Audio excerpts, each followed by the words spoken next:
Okie dokie. So a couple things I've got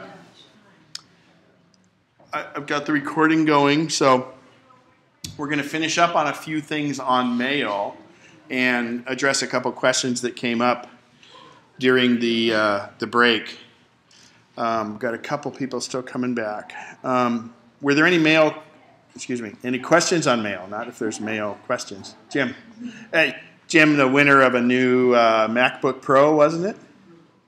Congratulations. The raffle pays off. No, he bought 40 tickets. Remember that. You got to buy 40 tickets. 40 tickets. We got to, anyway. The option we have now is generally dropping the standard MacNexus mail. You don't have to drop MacNexus mail. Okay. So those of you that read the newsletter, MacNexus is trying to get out of the email support business. It's driving, we're a volunteer-run organization, and we're losing volunteers' efforts and stuff because they're inundated with email problems that aren't usually MacNexus email problems, but because it's a MacNexus mail, it comes through. And we've admittedly had some problems. There's been some issues with server loads and things like that. So I'm on the board, and I feel very strongly that part of what people want to get from their membership is that really nice MacNexus email address, and we're not going to end that. We're just going to end how you get that. Because it can be set up as a forwarder to other email services. And I think that's going to work the best, because then you can, if you have any problems, it's addressed in there, with Gmail, with AOL. Don't use SBC Yahoo. But anyway, and I think we'll probably even have a class about that. But I'm going to encourage people to have, to get an alternate email address. Speaking of that, how many here have and use sbcglobal.net and or AT&T.net? Well, yeah, she decided to cancel the service completely. Actually, though, we got the AT&T, but it doesn't. Anyway, go ahead. So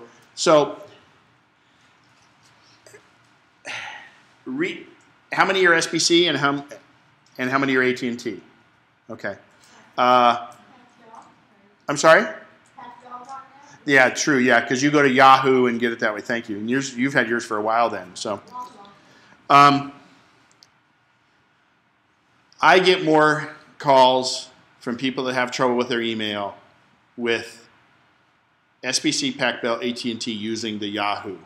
Okay, the servers are constantly, you need to redo your email or your password, and most of those times you get that message, your password isn't wrong.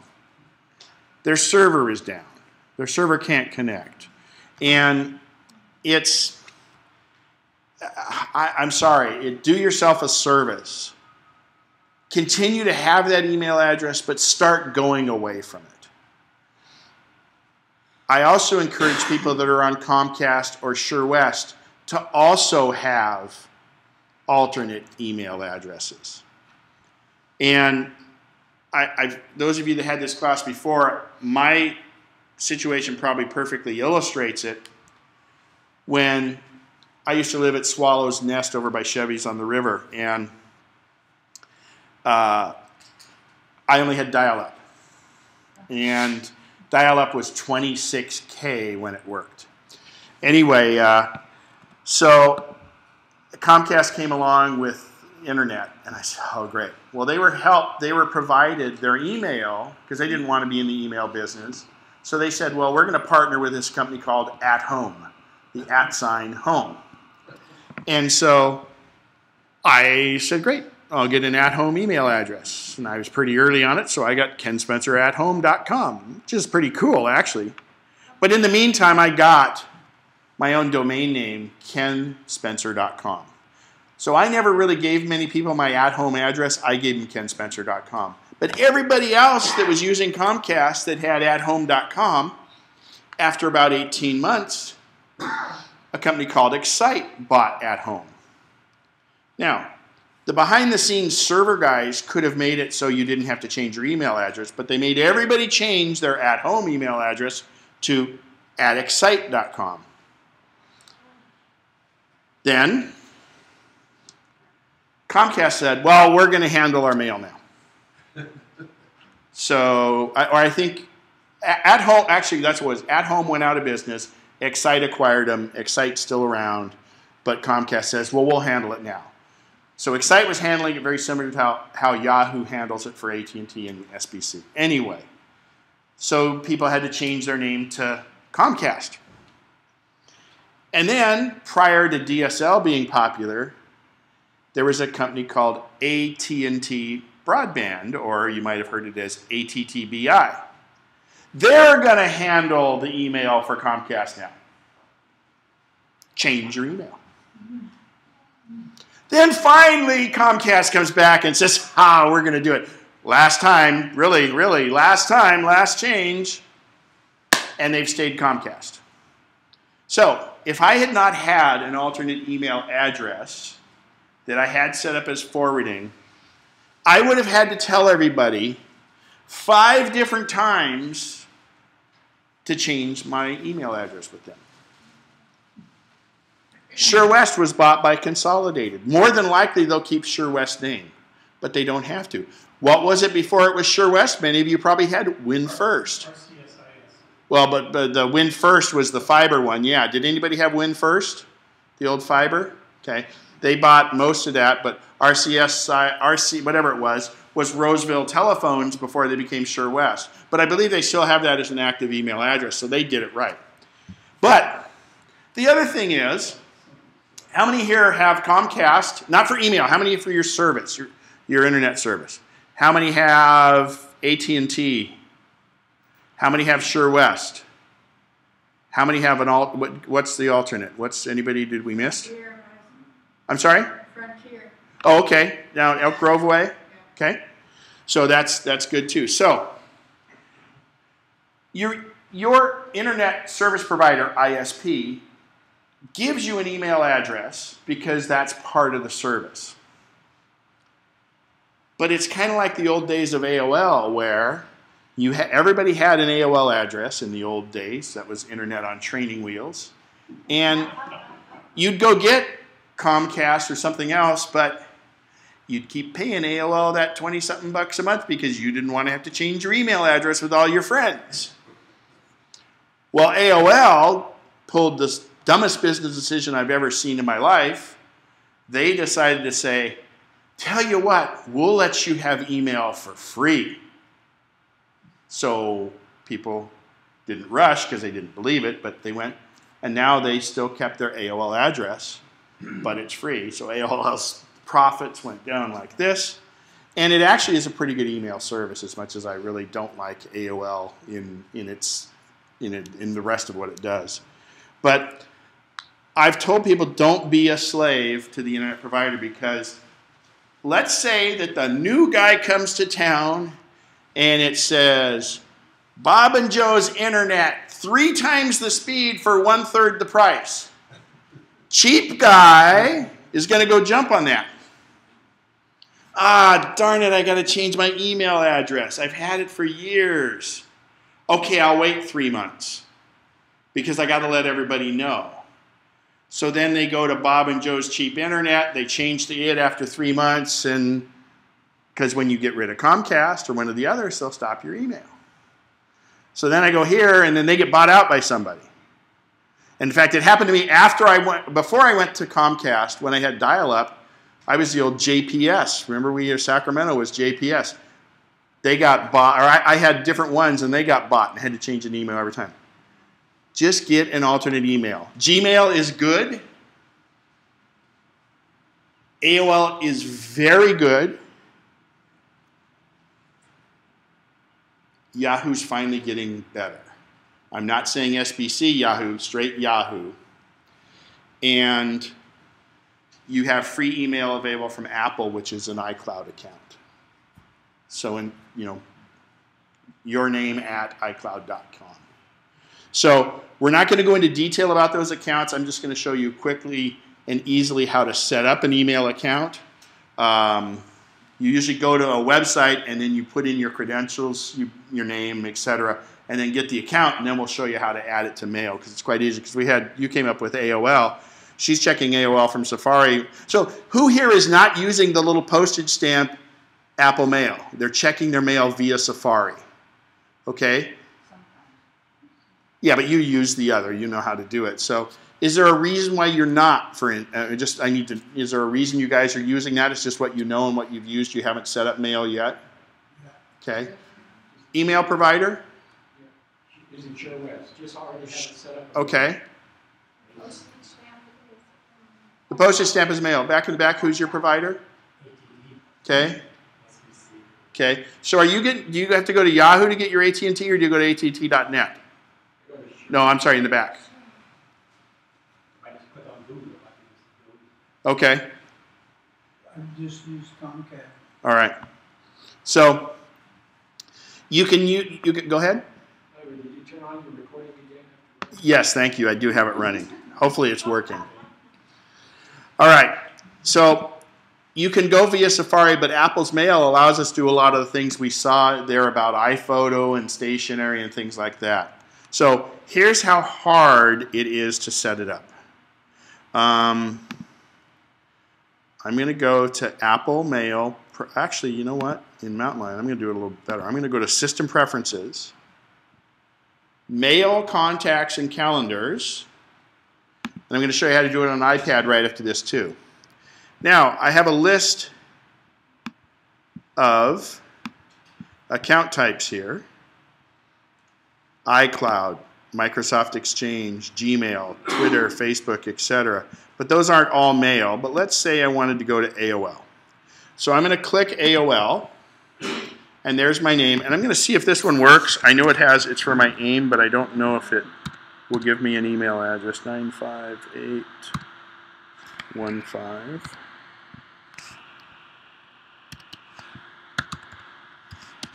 It may kick me out. We'll see.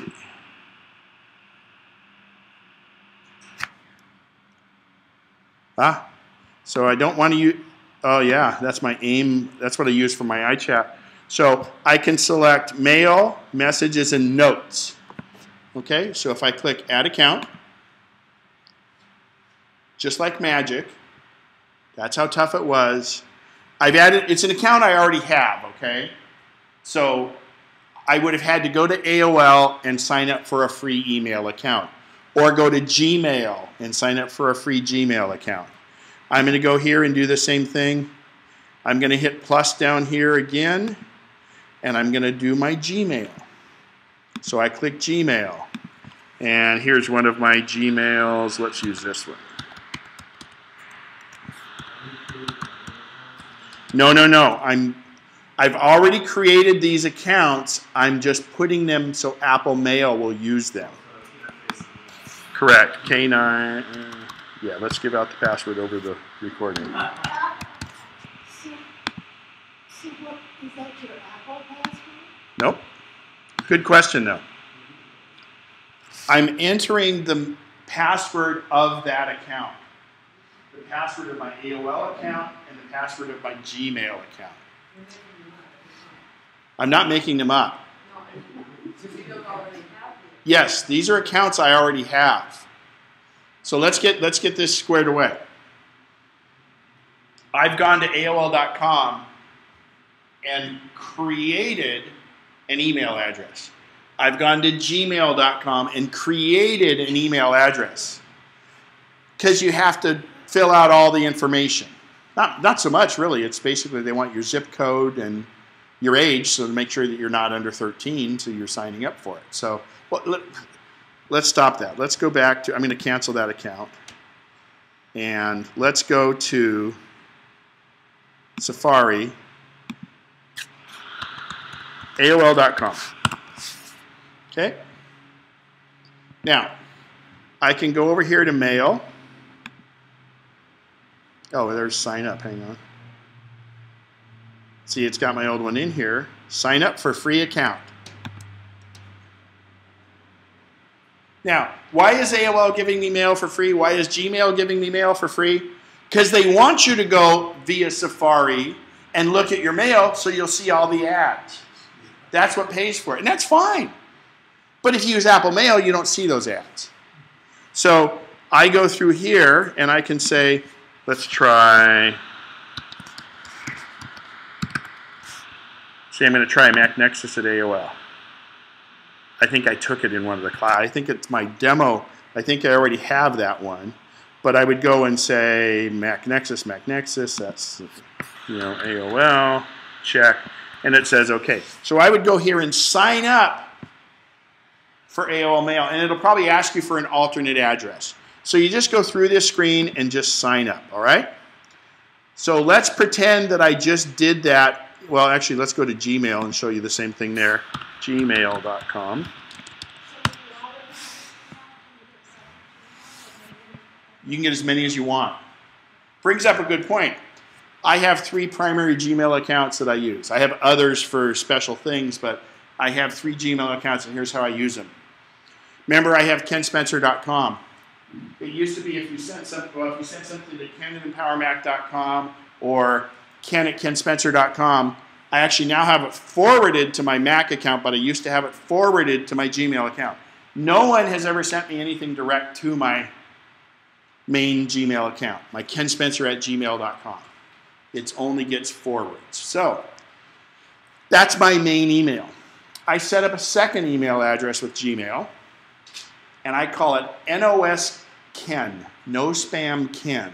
So how many times do you go to a website and you go, to get any further, I've got to put an email address, and I know I'm going to get spam from them. Okay, I'm not going to do it. I use my NOSKEN@gmail.com as kind of my throwaway email address. It's short. I put it in. If I get spam, I know what I'm in for. But the thing is, ironically, I get the less amount of spam on that than I do on any of my other accounts. But I have a third Gmail address I use that I call my reference account. You're looking at a website, and before we had some other things I'll show you in Safari, I'd say, you know, I want to save that website. I don't want to bookmark it, but I want to reference it sometime in the future. Gail comes up. She has wonderful in the newsletter. She has all these great things, and I'm sure those are things as she's looking around the web, she finds things and sets them aside somewhere to put them in the newsletter. The other thing I do is like my taxes. When I use taxact.com and I save it as a PDF. I email that PDF to my reference account. So it's stored up there. I'll never lose it. If I'm working on a Pages file that I don't want to lose, this was before we had iCloud backup, I'd email it to that. That's my repository, and I don't have my mail check-in. If I need to go get something in there, I go into Safari and I go to that account.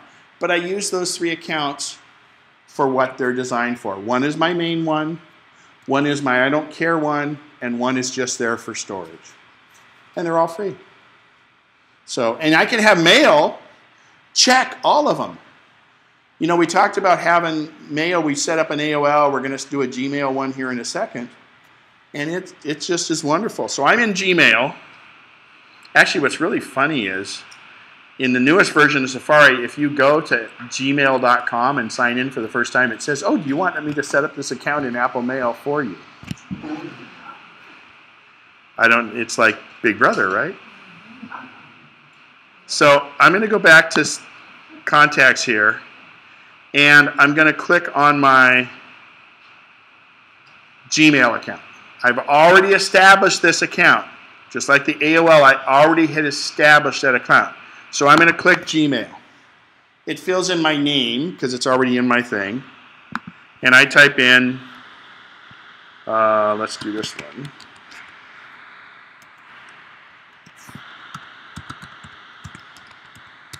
And it wants your password that you use for that account. It's not your account you use for anything else, just that password. So now I'm going to go in, and it says, do I want to use calendars and reminders? Messages, all of that, you can select or deselect it. I'm going to, for our little purposes here, I'm going to say no. And I'm going to hit add account.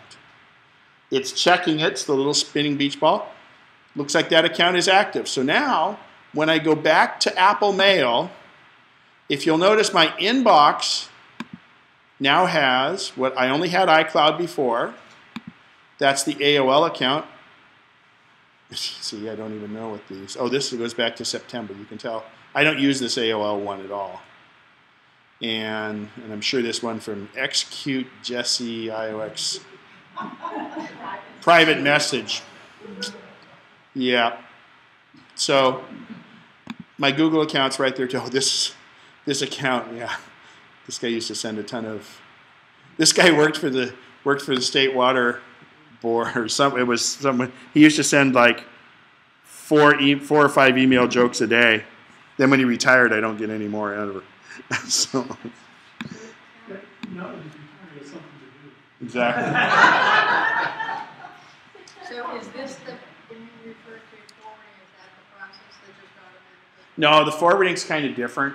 This is just taking, like in your case, your AOL account. We sign in here, and now you use Apple Mail. Rather than going to Safari, you don't get that little bounce. Now, it doesn't preclude you from going. I can go right here, and this is my Gmail account I'm in right now. And it doesn't preclude me from going to Safari and checking my Gmail this way. This is actually a different account, but you can still do it the other way. You still have to notify all your contacts to change your... If you're now, in the case of if you're using an existing Gmail or AOL and setting up in Mail, no.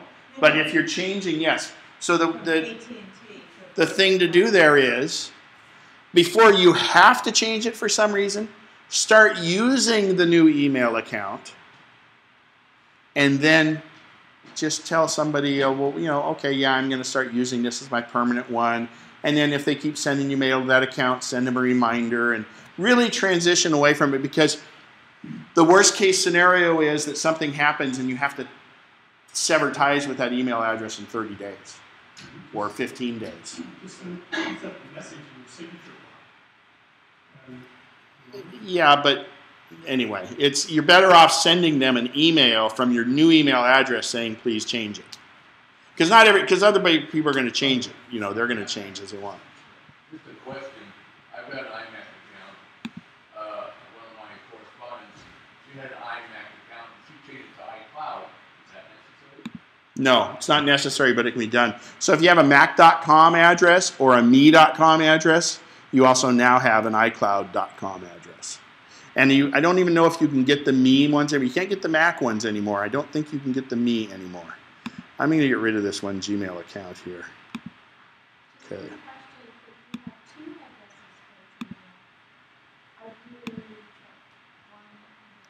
It's just like here, where I have two accounts here. I could have 3 different Gmails there. So the inbox is a compendium of all of your email accounts. And the beauty of it is, when I click here or here, I'm showing each inbox. But if I hit on the inbox, you'll notice on the right-hand side over here at Mailbox, it shows me which box it came to.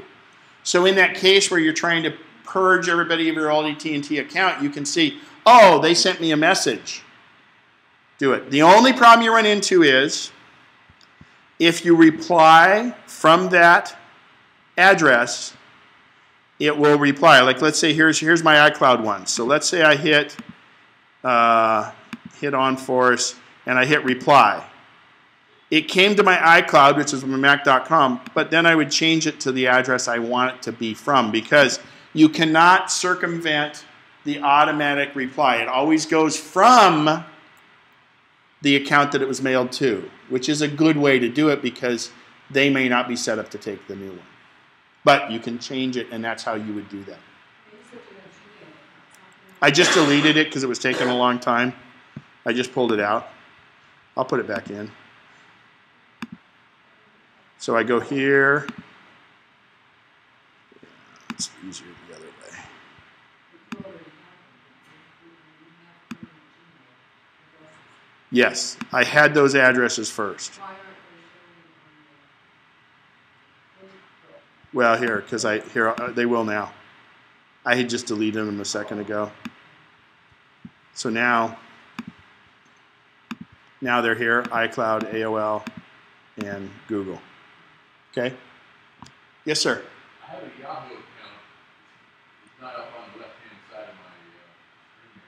How do I add that so I don't have to go back into Yahoo to find another? Yeah, you just add it. That's one of the ads. So again, I go to System Preferences, Mail, Contacts, and Calendars, and you'll notice that Yahoo is one of the choices here. If you're on AT&T, just recently they stopped using the Yahoo for it. Go in and click Other, add Other Account, and put in your AT&T credentials, and it will find it and it'll work correctly. AT&T.net is not using Yahoo for everybody yet. They're still transitioning some people. SBC and PacBell still use the Yahoo. So you should do that if you were AT&T Yahoo and you're experiencing problems? No, it won't help the problems. Problems on their end. It's just, I don't know why. And I think it's AT&T, and that's why I think AT&T has finally said we're going to start handling mail ourselves, because Yahoo's kind of blowing it. And I got to tell you, the problem with Yahoo, since we're going to get into Safari in a second, when you go to a Yahoo homepage to look at your mail,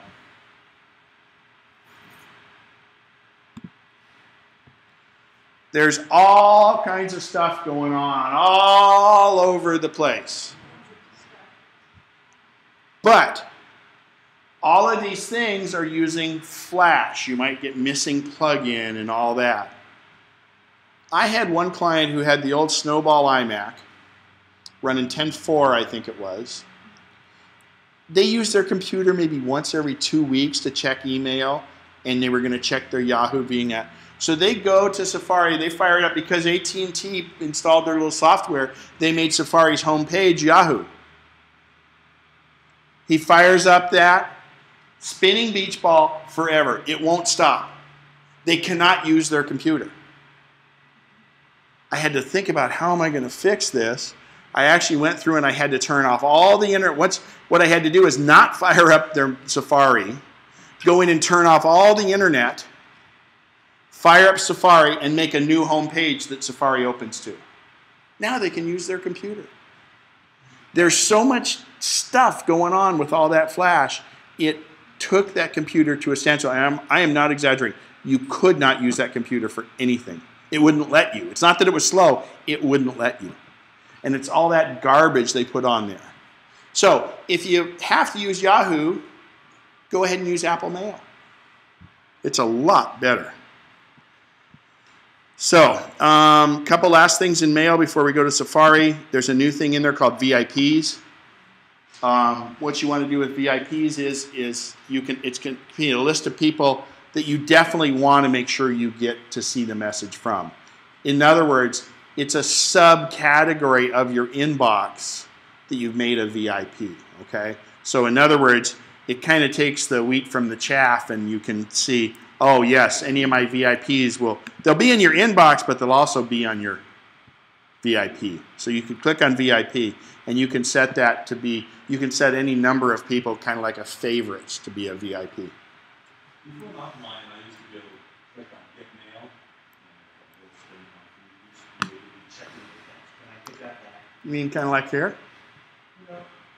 Yeah, but it actually knew The little mail activity window, there's that one? Each account would have, whereas like the 2001. Oh, the spinning ball? Yeah, the spinning ball. Oh, that still happens. Or wait, it should. Hang on. Oh, no, it doesn't anymore. No, it's all down here in this little mail activity window. Yeah, and to be honest, because Apple ships it with all that hidden, remember? So I'm going to delete a couple of these accounts just because it's constantly trying to select. So let me just get rid of this account and this account so that we don't continue to yank the internet so the other instructors can still have.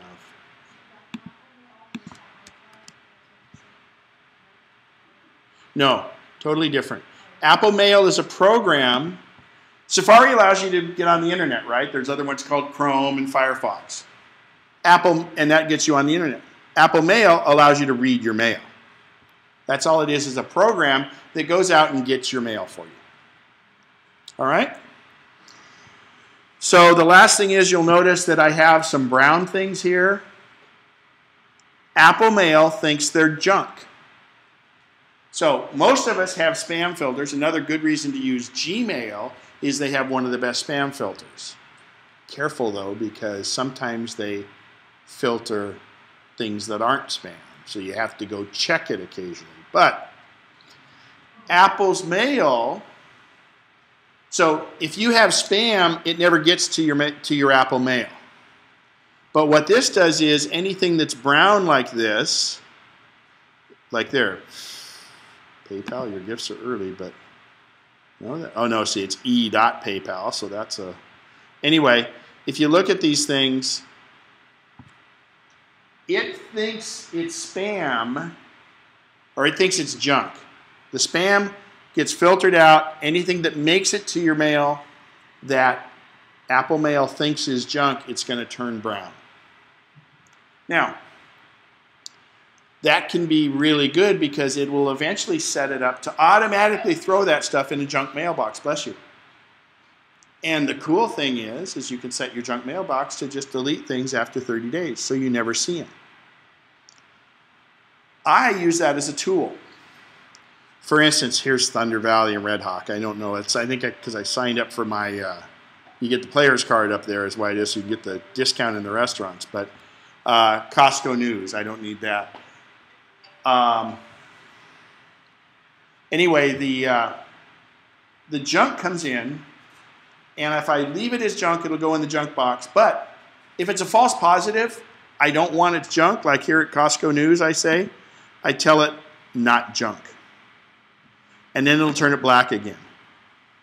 But if I want it to be junk, like let's say Circus Reno, there's one. I want it to be junk. So the next time some Circus Reno sends an email, it's going to think it's junk. It learns. Don't just delete it. Teach it it's junk, and then you can delete it. Now, once the junk folder gets established, like for instance, I get the JCPenney ads, and JCPenney just happens to be right below the Apple Store at Arden Fair. So if I know I'm going over to the Apple Store, and I know I might need something at JCPenney, I go into my junk folder, and I look for the JCPenney ad. Oh, okay, the shoes are discounted 30% for the next 2 weeks. So as I go to the Apple Store, I can go buy JCPenney and print out the coupon. So I use my junk folder as a tool. So junk is just another way, but you have to teach it. Question, Jim? On the iPad, though, for the help,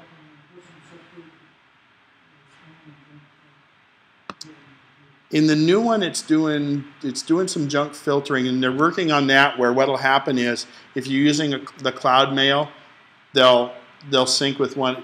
They won't sync with that, but they'll try to remember those settings. Yeah, unfortunately on the iPad you don't have that option. I'm going to show you quickly on the iPad and the iPhone. We talked about setting up mail earlier, so I go to the gear in settings, mail, contacts, and calendars, and when I hit add account, you'll notice that screen looks suspiciously familiar. That's how hard it is on an iOS device to set up your AOL, your Gmail, or your iCloud.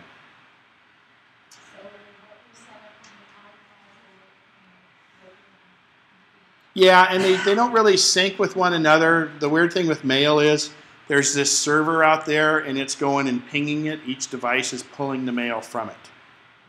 Okay? And you don't need to delete like we talked about on your iPad and your iPhone. If you're using AOL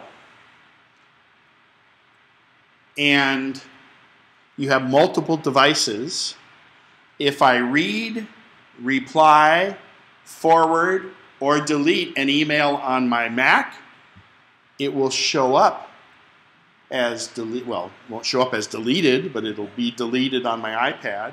It'll show up as forwarded. It'll show up as replied, or it'll just show up as unread. So that's why you want to use, and that's what's called IMAP. IMAP is another reason to, Gmail does it, but their implementation is not so good. So you don't get that from AT&T. The new Yahoo is doing this.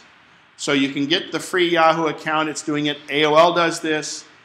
Gmail does it, but it's a little bit weird. And the Apple Cloud account does this. The rest of you, SureWest will do it with special settings now. Comcast and the rest of AT&T don't. They use another protocol called POP. So in other words, it doesn't show. You don't. If you read it here, you don't know. It shows up as a blue dot on your other device. So for multiple devices, IMAP is very, very good. And that's another reason why we're trying to move MacNexus members into a forwarding situation, because it's going to be better for you with multiple devices. Okay? I think we've beaten. Oh, go ahead. Another question? Sorry. I just recently went from a PC to a Mac Notebook. Congratulations. Welcome. This is, I always say, this is the 12-step program for Mac. So, hi, I'm Ken. And I've been a long time iPhone user and about a year on the iPad. My iPhone and iPad will get mail really quickly. The Mac Notebook seems to take forever. okay. Get the same. That's a really good question. So what happens on your iOS device, there's a thing in there called push, which means it's constantly tickling the mail server and saying, hey, you got anything for me yet? Is it any mail yet? Any mail yet? Any mail? In your Apple Mail on your computer, because they're not based for this persistent internet connection that you get with an iOS device. If I go into Mail Preferences, and I go here under General, I have it set to check my mail every minute, because I'm just that way. Got any mail? Got any mail? Anybody like me? Or somebody sends me an email because a friend wants to know something about an iOS. So you can do that. But what you can do is you can accelerate that if you just simply hit the Get Mail icon. That will force it to get mail. It's not super quick. And a lot of that has, who's your email provider? AT&T. Point in case. But you know what? The fact that you get it on the other devices, it's probably not that. Yeah, because my PC got it right away also. And there's no way you're going back, right? No. No, you know, I don't know. And how long? How long does it take? Well, it could take a whole minute. And I agree, microwaves aren't even fast enough to cook food these days, are they? My iPhone is sitting across the room and I hear an email ping. And I know, and then it heightens you up when you look there, yeah. Sorry. Yeah, hit the, and even if you hit Get Mail, it doesn't come in right away? That's interesting. And sometimes it does, and sometimes, most of the times it doesn't. But, you know, it's just a little. Yeah, how often do you restart your Mac? Every morning. Good, okay. You don't have to do it every morning, but I always recommend restart your Macs at least every 2 weeks and should be once a week. At least. If you start getting little spinning beach balls and stuff, restart your Mac. It just needs to be reset. But what I find amazing is all of our other devices, the iOS devices, I mean, they just keep working. It's rare you have to do anything to them. And that, I'll tell you, it really, it's going to put me out of business, but that's okay. I'll be retired and enjoy my iOS devices like everybody else. All right, so we're going to go to Safari real quick. And just like all the other Apple apps, they interlink and they intermingle and they do different things. Safari has a lot of features built in.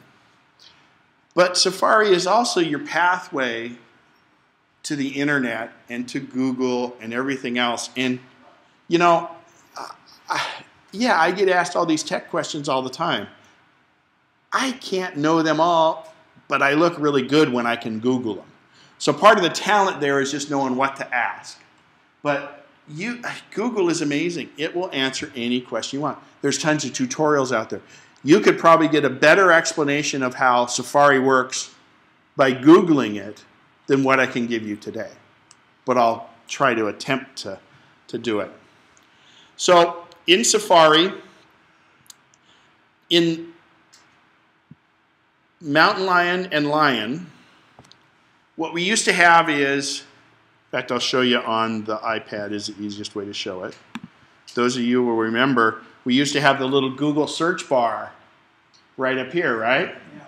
Well, what's happened now is it's a unified search bar, which is a fancy name for Apple wanting to be minimalist again.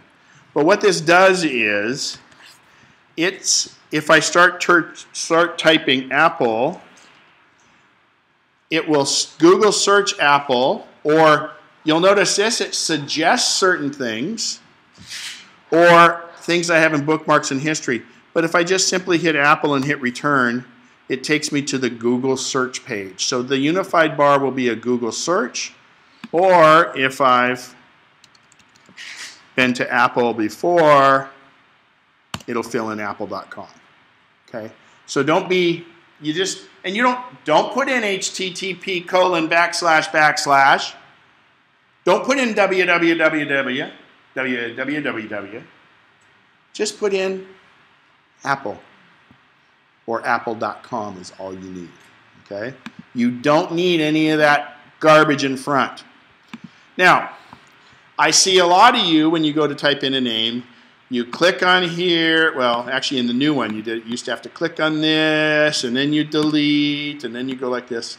Well, what you can do is, if I want to highlight the whole thing in the older browser, you click this little thing in front. This is called a favicon, right up here. Favicon, F-A-V-icon, I-C-O-N. And if I click on that, it highlights the whole thing, and I can just start typing Google and hit return, and there's my Google. And the Google page sure looks a lot simpler than that old Yahoo page, doesn't it? It loads really quick. That favicon changed, and you notice it's a G now. So again, if I click there, but you'll notice the other thing is right next to it. This is a secure page. So if you were at Amazon and you're getting ready to buy something, it would show up as a secure page. Look for that padlock and the HTTPS.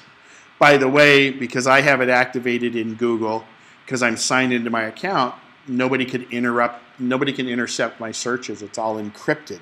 When you see the padlock, it's encrypted. Never ever put your credit card number in a site that doesn't have a padlock on it. Okay? And if you do it on a site that's padlocked, you're very well protected. You had a question on that, it looked like. Where's the padlock? Oh, right up here. Previously, it would be right up in the top up here. So depending on the age of your operating system in the browser. So Safari has a couple other things. They got a red, green, and yellow dots. A lot of you like to hit the red dot. That doesn't quit it. It just closes that window. That's okay. Yellow will minimize it down to the dock, and I'll show you that in slow motion.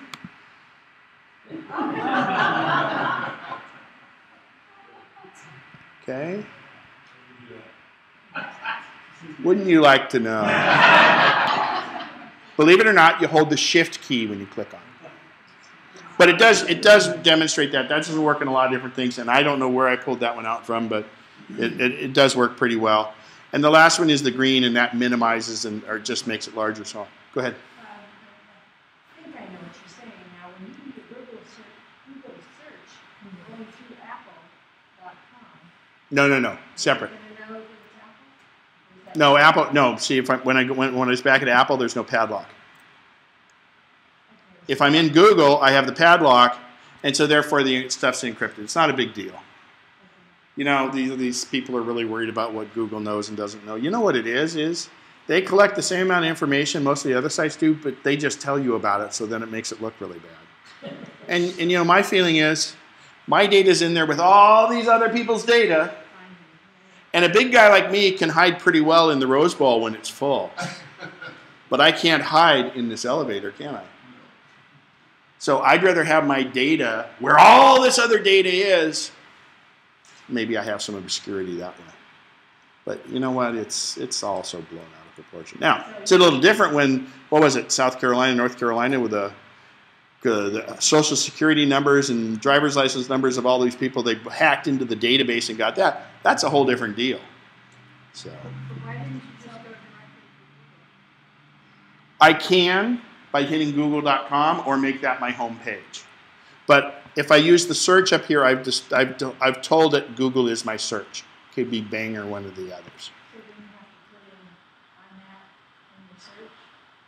How would you put your search in if you wanted information? Oh, so let's do this. I always do an example for apple pie. Apple pie. So there it is. There's a list of Google apple pies.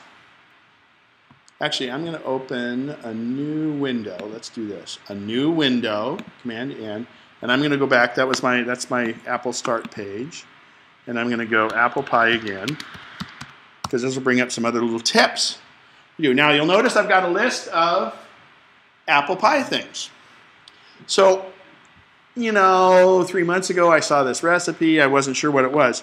So I'm going to take my finger and put it on the Command key. And now, see, I'm hovering over this first one. And if I click on it, it opens in a new tab behind it. Click on this one. Click on this one. See, they're opening in these tabs. Okay? That's the tab browsing. They're opening in these little tabs behind it. Especially if you have a slow internet connection. Back when I was at Swallow's Nest and I had 26K was my speed, I'd open like 6 web pages ahead because I'm trying to read news and stuff, and I start reading this one while the other ones are loading in the background because it used to take forever. And that was it was just a text page. So I have these other tabs I've opened, so I don't have to continually go, the old way, you click on this. Oh, that's not what I want. I click the back arrow. I go back. That's really arduous. So it opens in new tabs, and let's say this is not the, yeah. So, yeah, we should search for quick microwaves, right? So when I hover over this, it becomes an X, and I can close that tab. Now, the other thing we've got here is, in Safari, and this applies more to other classes, but I do like to point this out, the largest clip art directory in the world. Come on, Ken. I saw those 32 CD sets. They have the largest clip art directory in the world. When I did Google and I searched by apple pie, on the left hand, that searched the web. Of course, I can search for news articles on apple pie. Well, Monty is making 200 mini apple pies for the Phoenix News Times. Which, by the way, there's a new thing in the newer browsers when you hit Google and you come right over. Oh, it's not doing it here. Oh, because I'm in news. Let's go back to the web. So I just clicked on web up there, and the internet's being a little slow. So now when I click over here, see these little arrows pop up? That gives me a preview of that page. It's a little bit delayed because it kind of previews it, and you can click it from there. But if I go over here to images, there are images of apple pies. And this one always comes up. It's a Mac Mini with an Apple logo on it.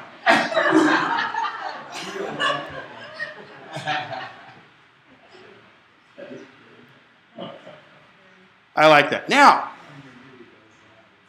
what good's a clip art directory if you can't use the art? So, if I take this Mac Mini and when I hover over it, it's going to blow up. And you'll notice it even shows me what the size of the image is. Because, if you're going to make it something big on a piece of paper, you've got to have a decent sized image. If it's a small thing, you're fine. But if I click on this image, or click on the thing, and then I click here and say full-size image, there it is in Safari, right? But I'm going to take that same finger. Remember we did right-click, control-click, two-finger click on that image, and look at my choices. I can open in dashboard. Forget that. You're not going to save this to dashboard. Save image to downloads. Well, why stick it in the downloads folder if it's an image? I don't want it there. Save image as, wherever you want to put it, but add image to iPhoto library. But let's say you're just making a one-time flyer. I can simply copy the image, not the address, because the address will be HTTP blah, blah, blah. So I want to just send somebody this apple pie. So I remember I copied it. I can send it in the mail. I look pretty cool. Little secret is when I send, okay, here's the tip. Has anybody had a birthday today? Tomorrow? Within a week? What's your first name? Martha? Watch this, Martha. I'm going to do a Google search. Happy birthday, Martha cake. And I'm going to click images. I have custom made a cake, and I can send this to Martha, and I'll click this, and I can save it for next year because we're all getting older. We might not remember the card we got last year, so we can resend it again. Copy image, and I'll just get rid of that. And see, I'll send this to Martha because then she has all my tech information down below. Do you want your birthday cake sent to you? Martha, what's your email address?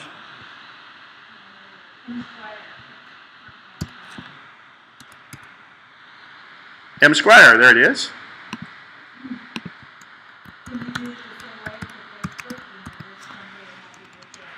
Yes, on that one, though, it's a little... Boy, jeez. Oh, actually, I'll fix it. Happy birthday, exclamation mark. Don't fail me now. Mountain Lion, you can dictate to your computer. All right, so Martha, that's going to you. Very good. So as far as Facebook goes, what you would do on Facebook is you could copy the image address. But remember, those images are probably owned by someone, and you have to be careful of that. But it should be fine in most cases, because most of these are personal things. Uh-oh, good thing we didn't send Martha this one.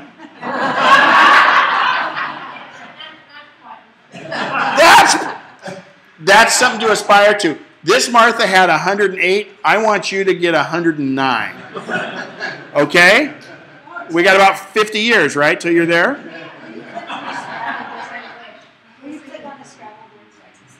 The Scrabble, that one? No. Scrabble. Yeah. That's pretty cool. Oh, wow. What I did is I clicked full-size image, and then in the browser. Now, see this one? I have a little plus sign, so if I hit plus, it gets even bigger. But I'm going to hit Control or right-click, and I copy the image to my clipboard and paste it. But let's go back to our image library here, because there's some neat things along the left side of our image library. We don't care if it's in the last 24 hours, all resort. Let's go back to apple pie because there's a better assortment. There's a bigger assortment. But if we look down here is, I can, if I'm going to make it a bigger image for something that's going to be printed out, I can say just sort by large images. So when they say large, when I hover over, it's really big. Okay? I can say back to any size. What's really cool is I could say just give me black and white images. And that I didn't like because I want to change that back. Any color. Oh, and if you do colors, you can say give me ones that have more red in them or whatever. But what I want to show you is down here. Photos is what most of these are. Clip art. So clip art, when you make it bigger or smaller, if you're using it for other things, works really, really well because it scales. But now, you'll notice this one right here. Can you see the little, that's a watermark. So what that is that's a thumbnail for a clip art site where they want to sell you that image. So it's going to look ugly when you do it, and they're going to know you took it.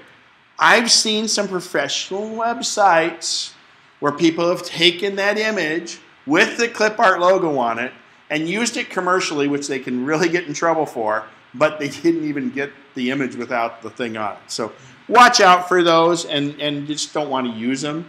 The other stuff, there are some copyright things on it, but if you're sending it to somebody that's personal, if you're not making any money off of it, you should be fine. So can you sort those out? No, because that's just part of the image, but you can usually see them, would probably be it from you.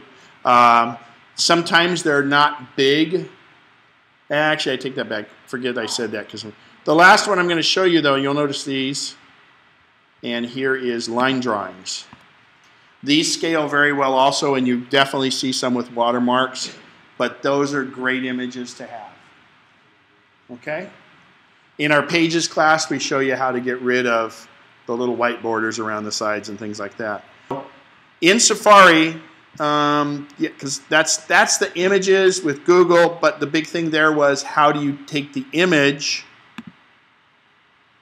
and get it for what you want, and you Control-click on the image, copy image. Or if it's an image you know you're going to use later, add it to your iPhoto library, and it just sits in there like any other photo.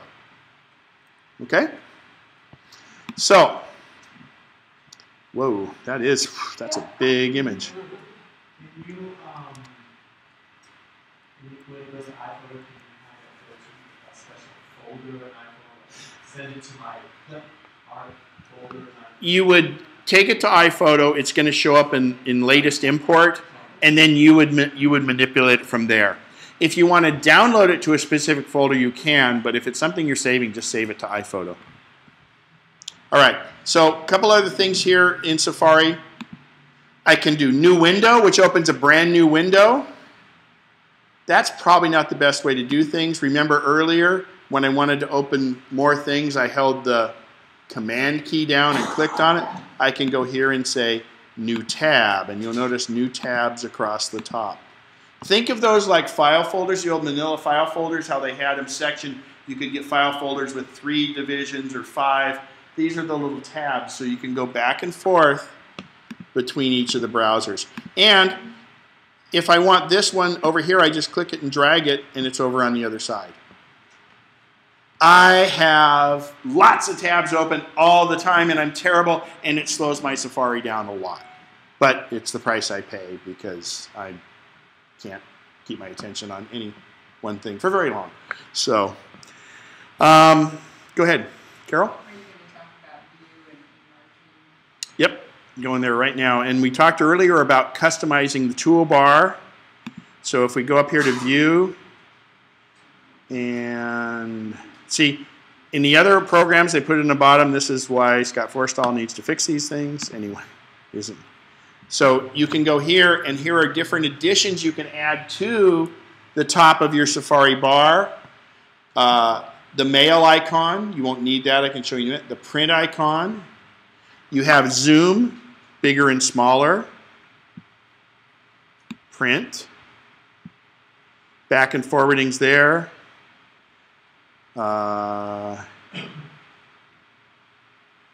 That's it. We'll leave those up there. So now, I'm on a Mac with, let's see if I can get to it.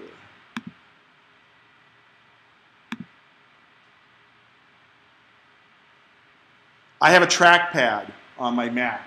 So I'm going to take my fingers and expand them, and you can take any page and expand and contract in Safari if you have a trackpad. Okay? So that's with Lion? Lion, but then especially in Mountain Lion. I think in Lion you could. Anybody back me up on that? I think you could in it. So you can also do, now this works up, even though it says text, the plus and minus, and I can go up to View, and I can zoom in and zoom out. You'll notice actual size is grayed out, so I'm actually on the actual size. I'm going to zoom in one, and now actual size is available. And you can zoom text only. So if it's not working online, it's maybe because No, you should always be able to have Zoom, but it may only work on text. Make sure you update Safari. Boy, it should. The other option up here is to print, so you can print. First thing you do when you hit print, this is how it's going to come from it. When you ship it from Apple, it's this really small screen. You don't know what's behind there. Look at that. That's 10 pages. If I hit print, even though I only pay 78 cents a cartridge, that's a lot of pages. So I go up here and say show details. It gives me more choices and more information. This is like the window used to be. Once I've done it one time in Safari, same with Mail, it will always give me the detail window. I can go through here and say, oh no, I only want page 1 of so, etc. Which, by the way, you don't have to print this just in a Mac. Everywhere you are in a Mac, you can always say open PDF and preview or save that as a PDF. How many times do you buy something and yeah, they're going to email you a receipt, but you want a picture of the page you're on. So you print it out and then go put it in. I know people that print it out and then they scan it to get it back in their computer. It's good practice. But if I just say save as a PDF, it'll save it as a PDF file. So if I ever do need to print it, I just pull it out. Yes, ma'am? I was trying this morning in print selection. You know, you highlight just a certain selection of the page, and I didn't see the option to print selection. There's really not. You can do a screenshot of the page, which is a whole different thing. Now, what you do is, yeah, you can't print selection. That's a PC thing, isn't it? Yes, it is. You can do it with Grab, but we're not doing that. There's an in your utilities folder is one called Grab, and you can draw the window and say print it. So Grab, G-R-A-B. I had to spell Grab. I'm sorry. Yeah, but a different app. So go ahead. A screenshot? Yes. Well, yeah, we're kind of getting off into the weeds, and we need to finish Safari. Now, you'll notice up here is this little share icon. Well, first off, those of you that are in Lion and before, and you went up to File, it would say email link to this page or email contents of this page. And I'll show you the example of that is if we go to, they've changed it now. I'll go to CNN.com. So the thing is 2.7, oh gosh, collapse. No, I don't want that ad. Oh, looks like it's going to be a good move. Okay, so 2.7 million still without water. And let's say you decide to send this, and that's what you're trying to get somebody to read, and you say, wow, that's terrible. And you send the CNN link to somebody, and they fire up the CNN link, and it says, world's largest serial killer gets arrested. And you said, wow, isn't that terrible? Okay, and especially in this political season. You may send something about the candidate they want, and it may have just been some news about the other candidate. So you want to send the specific article or a snapshot of the page. And what it's doing now is, if I go up here and I say share, email this page, we're always back to email, aren't we? It takes that page and puts it down here. It's a snapshot in time.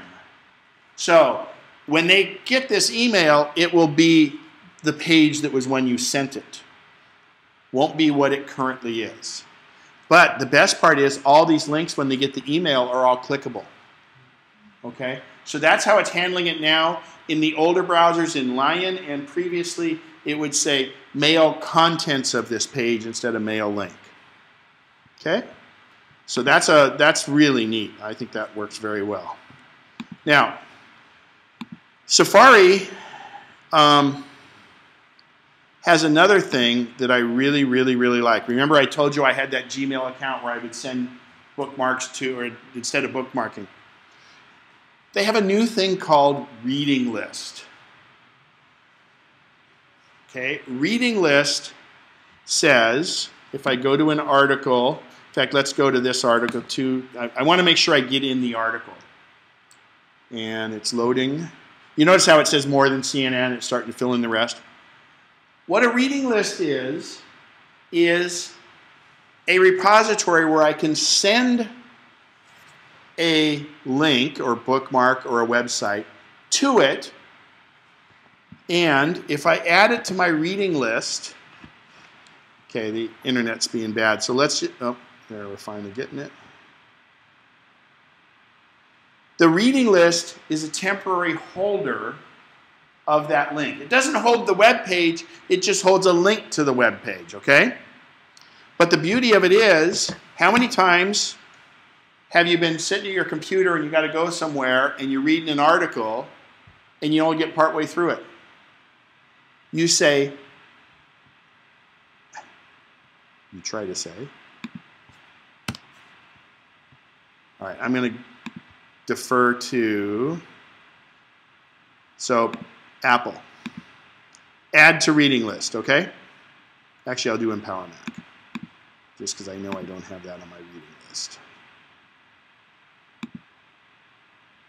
Boy, it's struggling. Here, we'll do MacNexus. Add to reading list. So boom, it went to my reading list. You see the little blue thing going. And when it gets done, it's actually syncing with the cloud. So that's why you need to have 10.7 or newer. It syncs with the cloud. And when I go to my other device, and if I go to Safari here on my iPad, and I go up here to, oops, that's how I do it there. But if I hit here, and I go back to, there's my reading list on my iPad. You can see it, it's a little bit delayed where our internets are really getting messed up right now. It shows my unread ones. So if I read this article, it goes off my unread list. But it syncs between my multiple Macs or my other devices. So reading list is this holder, so you can come back and visit it later. And if I go here, here's that same reading list we were just looking. All unread or clear. And if I just click unread, it's the ones I haven't read. All is the ones I have read. Yes, sir? How does reading list differ from bookmarks? Okay, how does reading list differ from bookmarks? Bookmarks are kind of permanent, and then you got to file them somewhere. What reading list does is it does it chronologically by most recent, but also if you say it, you only want to read the unread ones. Once you've read that article, it goes out of the unread list over into the all list. So you can really keep track of what it is. I'm using this a lot now when I am reading articles on Mac and I want to save it for future reference. I'm using reading list for it. So reading list is quite good. The other thing I want to point out is, and I just toggle it open and shut. But let's go to, again, the internet is just lagging. So, you'll notice we have a thing up here called Reader. Yes, I just talked about reading list, and Reader and reading list have nothing to do with one another. But remember that Yahoo page that was so drowned down with all kinds of stuff? If you hit Reader, it gives you a stripped down version of what you're looking at. And if I hover my cursor down here, I can print that stripped down version. Okay? That becomes very effective on an iPad, for instance, which I'll bring up here. Oh, I have to click the Reader button again to get it away. And let's go to my iPad. Boy, I'll see if I can find one here. CNN.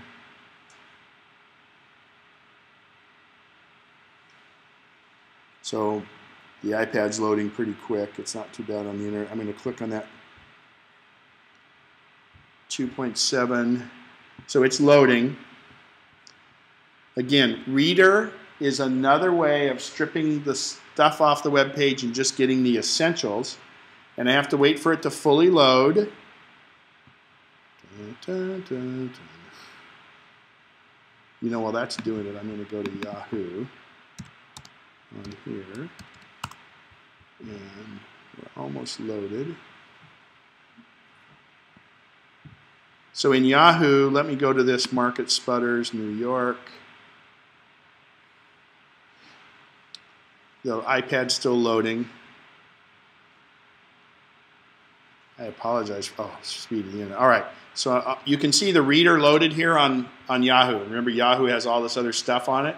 So watch what happens when I click Reader in Yahoo. I get what I need. Okay?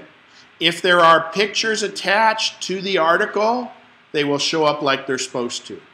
Let me show you the same thing here on the iPad. You'll notice there's a Reader button in the gray area up there. Same thing, comes up. And the beauty of it is, in both of these readers, I have the option of making the text larger or smaller within it. And if you're really cool, I'm going to tease you with this, you can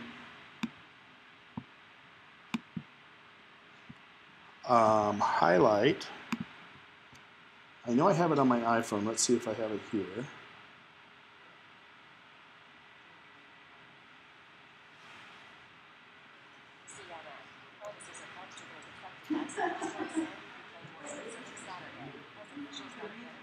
It reads it to me. What I highlight, it doesn't just when I'm in Reader, but I can do it in the others. But the difference in the screens are amazing. And also, you'll notice you can print it like that, because then, how many times do you print something and it's got all this garbage all around it and you're spending all that expensive ink and you really only wanted the main body, okay? You can make it smaller, larger. Best way to email it to somebody, just the meat of it, print, and then just get rid of, hide Reader. Okay?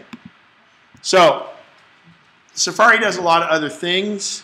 I hit some of my favorite features. I'm happy to answer any questions on Safari that anybody would have at this point. Cool. I must have done really well. Al? Because now you've got us all totally Not about Safari. I'm sorry? It's not about Safari, but I'm curious about this app using reflections and the light. Is that a hardware edition of software? Yeah, I'll show you how it works up here at the end if you want. But Reflection is an app I purchased. And what I have to do is, you know how you can use AirPlay from your iPads and your iPhones? My MacBook Pro becomes one of my AirPlay options you can see up here. And I tell it to mirror. I fell upon it by happenstance. I was reading an article about something else and it mentioned it. I'm like, and boom, it's incredible. I think it was $10. Whatever it was, cheap guy is really happy he spent the money on it, because otherwise I'd be walking around here being tethered to the darn projector. And this gives me the ability to do that. Same with my iPhone. And at the end here, I'll do some Siri tricks, but I don't want to hold anybody up here. I have to be on the same Wi-Fi router, and certain ones don't pass it, but we've been pretty lucky that it does it. Believe it or not, Al, what you can do in a situation is you can set your Mac up as a Wi-Fi hotspot and do it off of that. Any other questions? Yes? I know you told us, but I missed it. On the Reader, how do we get that information? On the Reader, How do we get what? how do we get information? It's actually, you go to a website. They won't always have Reader, but if they do, you say, ha ha, I don't want to look at your ads. Not every page will do it. CNN's homepage won't do it. Yahoo's homepage won't do it. But once they get to a page where it has a lot of text, A lot of sites are getting smart and saying they're not letting that little function happen. That's okay. That's their choice. You know, so far a lot of this is free because it's driven by the ads. So when you hit reader and you're on a page. Well, reader won't show up. It'll be grayed out. If I go back to CNN or Yahoo Mail and see reader's grayed out. See, it's grayed out. Because there's nothing to be reader there. When I go here and the page loads, now reader is blue and I can hit reader. Oh, you know what? And this, I just saw this. This little arrow right up here, you guys, the gray arrow. That's where your downloads are. Everybody's downloading Flash Player because things won't work, right? Click on that, and that's your download folder. And there's your downloads, and just click on the little magnifying glass, and it will take you right to where that file is, and you can go from there. It's a little different. We used to have downloads windows in Safari. Okay? Cool. I'm going to end the recording. Hopefully those will be posted by Monday. Sometimes I might get to it tomorrow, actually.